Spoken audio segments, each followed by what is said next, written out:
గురించి అది అతనికి డేట్ కుదరక మళ్ళీ 2 రోజులు వెయిట్ చేసి అక్కడే మళ్ళీ వెనక్కి తిరిగి వచ్చి సర్టిఫికేట్ ఇచ్చారు.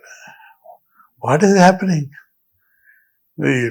Even if I make a just a comedy film, you this kind of hassle attitude అని అడిగారు. వాళ్ళందరూ అడిగితే we cannot help you sir అంటే, మీరు ఒక డిఫరెంట్ సినిమా తీసి ఒక అభ్యుదయ భావాలతోటి, విప్లవ భావాలతోటి డెలిబరేట్గా ఎర్ర జెండా పట్టుకుని కెమెరాకి ఫేస్ చేయటం, కొన్ని వందల మంది చేత ఎర్ర జెండాలు ఎగరేయించటం, ఇవన్నీ కొంచెం జనానికి బ్రహ్మాండంగా ఉన్నాయి. బట్ పోలీస్ ఆఫీసర్స్కి వీళ్ళందరికీ ఈయన మొదలెట్టాడంటే మళ్ళీ మొత్తం అందరూ మొదలు పెడతారు. అది ఆఖరికి చివరికి యూఆర్ సక్సెస్ఫుల్. మరి నేను అయిపోయాను అనుకుంటే మళ్ళీ మాదాల రంగారావు మళ్ళీ అగైన్ మాదాల రంగారావు ప్రాబ్లం చేసేసారు. ఇలా జరుగుతూనే ఉంటాయిలేండి. సినిమాలు అంటే ప్రోగ్రెసివ్ సినిమాలు అభ్యుదయంగా చెప్పి సరిగ్గా జరగవు.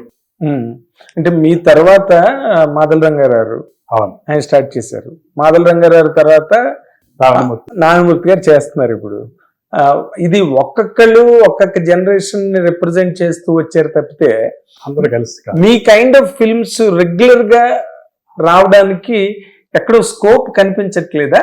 ఎట్లా మీ తాలూకు కామెంట్ ఏంటండి? ఇక్కడ మీకు ఒక చిన్న విషయం చెప్పాను. ఇది మామూలు సినిమా, మీరు మామూలు సినిమా తీయండి అంటే మామూలు ఫ్యామిలీ డ్రామా, అమ్మ నాన్న ఈ గుడి ఇది తర్వాత అదే అబ్బాయి అమ్మాయి ప్రేమించుకోవటం, పెళ్లి చేసుకోవటం, దీన్ని ఎవరు ఎప్పుడు ఎక్కడ అబ్జెక్ట్ చేయరు.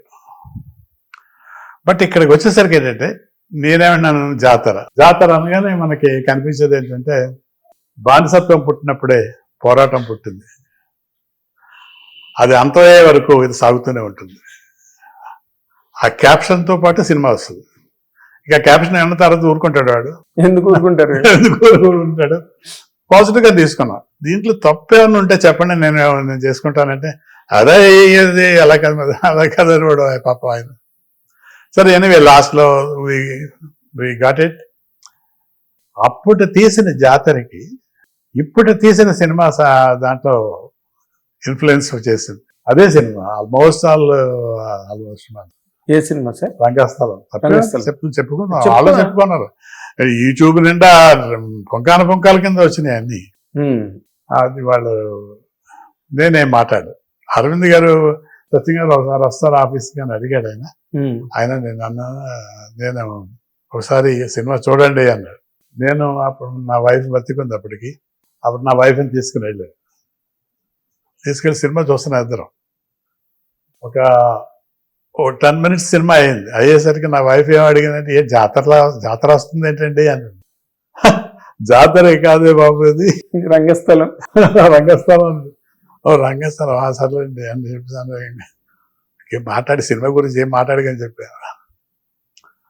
అంటే సినిమాలతో క్రియేట్ చేసే ఒక అవేర్నెస్, ఒక ఆలోచన, ఒక చైతన్యం, ఇవన్నీ ఆ సినిమా ద్వారా బయటకు వచ్చిన సినిమాలు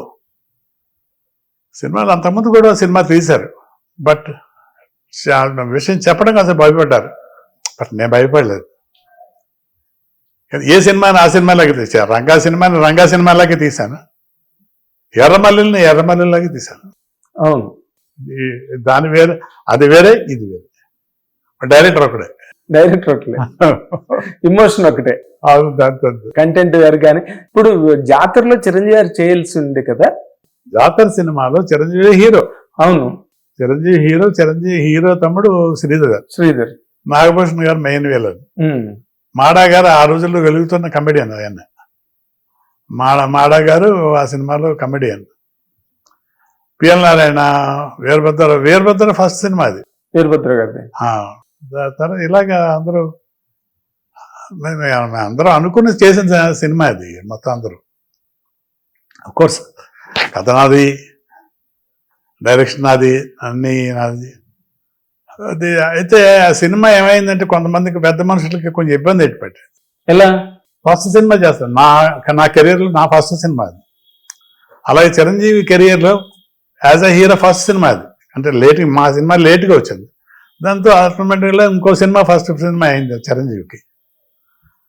చిరంజీవి సినిమా చేసిన తర్వాత చిరంజీవి చేశాడు, చాలా గొప్ప అందంగా చేశాడు, చాలా కష్టపడ్డాడు.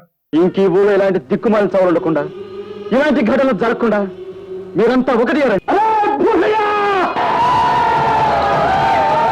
అసలు మీకు చెప్తాను ఎంత కష్టపడ్డా అంటే నేను ఆ రోజుల్లో అన్నాను, చిరంజీవి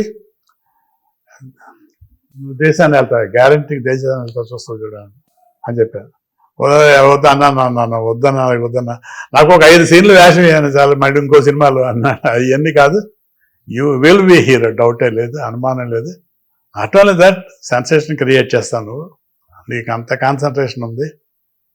చెప్పిన విషయాన్ని వెంటనే పట్టుకుని దాన్ని ఇంప్లిమెంట్ చేయడానికి ట్రై చేయటం అన్నది చాలా తక్కువ మంది యాక్టర్స్లో ఉంది ఇవాళ.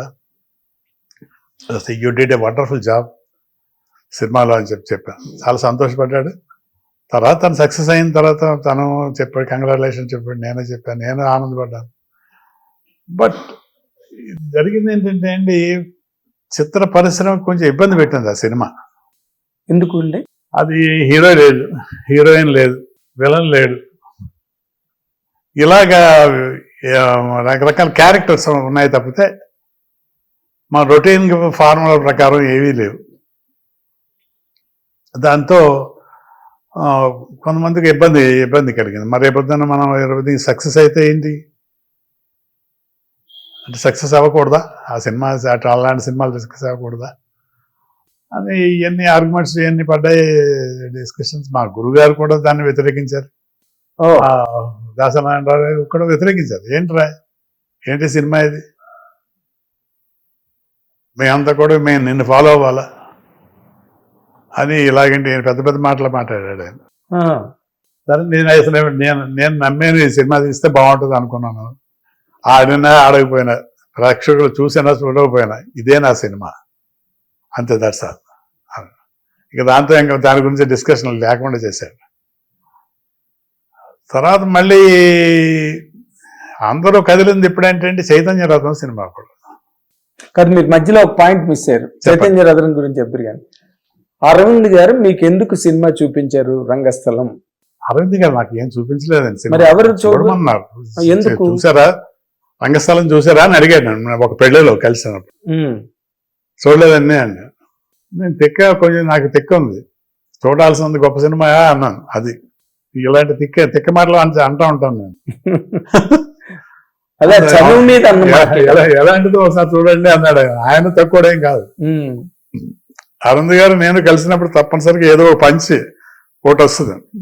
ఒకసారి ఏమైందంటే సుబ్బారావు కోపం వచ్చిన సినిమా ప్రివ్యూకి పిలిచాను. అప్పటికే పెళ్లి మాటలు జరుగుతూ ఉన్నాయి చిరంజీవికి, అరవింద్ వాళ్ళ సిస్టర్కి. సినిమా పూర్తయింది. అయిన తర్వాత అందరూ అప్రిషియేట్ చేశారు, చాలా బాగుంది సినిమా అది ఇది అని చెప్పేసి అన్నారు. నేను గౌగవ పెడుతూ అరవింద్ గారిని పలకరించాను. ఎలా ఉంది సార్ సినిమా అని. సినిమా చాలా బాగుంది, గమ్మత్తుగా ఉంది, కొత్తగా ఉంది, ఫ్రెష్గా ఏదో లైఫ్ విజయవాడలో కూర్చుని ఇక్కడ చూస్తున్నట్టుగా ఉంది, బాగుంది సినిమా అని చెప్పి అన్నాడు ఆయన. మరి మీరు ఎందుకు అప్రిషియేట్ చేయలేదు అన్నాడు. మీతో అప్రిషియేట్ చేస్తే మీరు ఏమంటారో అని అది మాట్లాడుకుంటూ ఉన్నాను అన్నాడు. మరి నువ్వెందుకు పలకరించలేదు అన్నాడు. అంటే నన్ను మీరు గుర్తుపట్టలేదు అనుకున్నాను అన్నా. ఎందుకు గుర్తుపట్టలేదు? అది ఏం లేదండి, కొంచెం హెయిర్ కట్ చేయించాను, దాంతో మీకు ఒక గుర్తు దొరికిందో లేదో అనుకున్నాను. కొంచెం ఎలా అదేంటిది? అదేం లేదే అన్నాడు. అంటే హెడ్ స్ట్రాంగ్ అనుకుంటారేమో అని నేను కొంచెం హెయిర్ కట్ చేయించాను. అబ్బా, మీరు ప్రతిదానికి మన ఇద్దరు కలిసిన ప్రతిసారి ఏదో ఒకటి పంచి పడాల్సిందే, పడాల్సిందే. సరదాగా ఉండేది, అంత అట్మాస్ఫియర్ వేరే. అదే రంగస్థలం గురించి ఎందుకు ఇప్పుడు మళ్ళీ బ్యాక్ వెళ్ళి అంటున్నారు అంటే వాళ్ళ రంగస్థలం అనుకున్న గ్యారంటీకి తీసుకుంటారని నేను సినిమా చూసిన తర్వాత అనుకున్నాను. అంటే మొత్తం సినిమా ఏం కాదు, కొన్ని క్యారెక్టర్స్ ఉన్నాయి, కొన్ని సీన్స్ ఉన్నాయి, వాళ్ళు కష్టపడ్డారు. ఇప్పుడు జాతర సినిమాకి ఉన్న స్పెషాలిటీ ఏంటంటే Chiranjeevi cooperation is the best, highest cooperation. Chiranjeevi లాంటి హీరో కనుక సినిమాకి దొరకకుండా పోతే ఆ సినిమా అలా వచ్చి ఉండేది కాదు. కారణం ఏంటంటే మేము క్లైమాక్స్ తీస్తున్నాం. క్లైమాక్స్ అది బురద మట్టి అనమాట. ఆ సకినేటిపల్లిలో బురద మట్టి. ఆ బురద మట్టి మధ్యలో నాగభూషణ్ గారు, చిరంజీవి గారు, తర్వాత ఎవరు శ్రీధర్, అందరూ అంత పెద్ద గ్రూప్ ఫైట్ అండి. ఈ గ్రూప్ ఫైట్లో జరుగుతూ ఉన్నటువంటి మేము స్టార్ట్ చేసాము. ఒక 11, 12 ఆ ప్రాంతానికి చిరంజీవి సత్యం నడుస్తున్నాడు గట్టిగా, మధ్యలో చైర్ మధ్యలో ఉన్నాడు. నేనేమో కెమెరా పెట్టుకుని ఎక్కడి నుంచి ఎలా వద్దాం అని చెప్పేసి నేను నా దారి నేను ఏం చీరు అని అంటే ఒకసారి రా తొందర అని చెప్పేసి అన్నాడు. పరిగెట్టుకుంటే ఏదో జరిగిందని అర్థం. సో చూస్తే ఏంటంటే అక్కడ ప్యాంట్ ఇదంతా బ్లడ్ అయిపోయింది మొత్తం. ఇంకా వచ్చేస్తుంది కూడా, ఊజైపోయి వచ్చేస్తుంది బ్లడ్. ఏంటది అని ఏమో నాకు అర్థం కావట్లేదు. అప్పుడు ఆ పక్కలో చేలో పనిచేసి అతను వచ్చి జలగ కుట్టిందండి అని ఎందుకంటే తప్పకుండా అని చెప్పేసి అని ఆ పక్కన ఉన్న ఇది ఇలా కర్ర లాంటిది ఒకటి ఉంది అటు పెట్టి ఇలా అన్నాడు ఆయన. అనగానే అది ఊడిపోయింది. అసలు ఆ సీన్ చూసిన తర్వాత, ఆ సీన్లో తను ఇన్వాల్వ్ అయి ఉన్న తర్వాత ఏ యాక్టర్ కూడా పనిచేయడు. ఎందుకంటే అంత బ్లడ్ అలా వచ్చేస్తుంది. నేను లొకేషన్ మార్చేద్దాం సిరు